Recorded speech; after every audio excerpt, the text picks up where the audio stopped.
Good morning, everyone. The blizzard is on track. There's light rain breaking out in DC and Maryland and southeastern Pennsylvania, and snow north of there.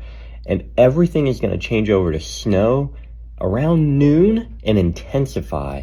New York City, it's going to get going 3 p.m. It's going to start coming down heavy.